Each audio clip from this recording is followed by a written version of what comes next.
Yakob Ekoue, top collegiate in the Discus championship, but one of the really special aspects about Drake Relays is that we get best of the best from all divisions, all classifications, all conferences, and then we get an awesome post collegiate athlete like Mitch, who was a star at Missouri. Like how reassuring is that for you? How reinforcing is it that it's like your best can match up against anybody collegiately or a lot of post collegiates in the competing in the U.S. Yeah, I would say it's definitely very reassuring. Yeah, because I like to step up when there's competition there, which I really like to do, not shy away from comp.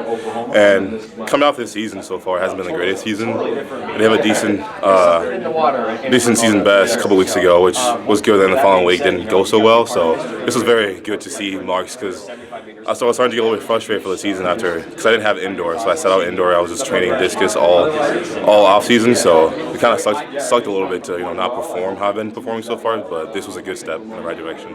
And how much training could you get in with the discus in the indoor season, like because of the weather and everything? Mm-hmm. So at Eau Claire, we got a little throwing room we've got there, so which helps out a lot. Actually throwing into net, I'm just throwing to the net like balls. We have rubber discus too that I throw, which helps out a lot. A little different from regular disc, but yeah. So I was able to train 2 to 3 days a week, and then throwing shot or weight or hammer just once a week. So it was good to be able to train a lot, trying to change a lot of my technique wise, and I was hoping to see that transfer over once we got to outdoor. It hasn't really, but there's parts that that has stood out, but still parts to work on. Do you think it's just that in game kind of that you need to get used to, just transferring that over from what you've been doing indoors to full blown really and everything? Mm-hmm, really sticking to the technique and not trying to like blow out the back or just rush everything.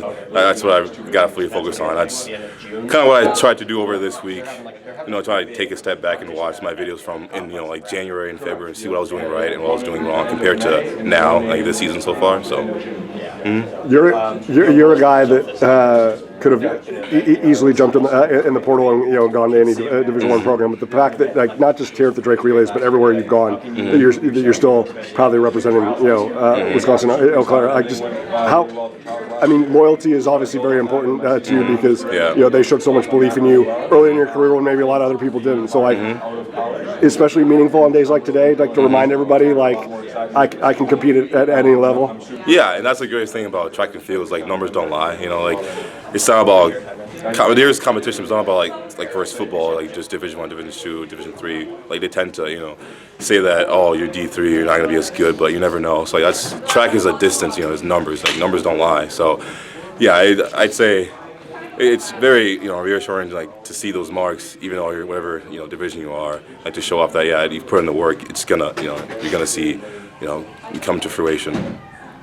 Awesome, man. All right, congratulations. Yeah, of course. Thank you. All right.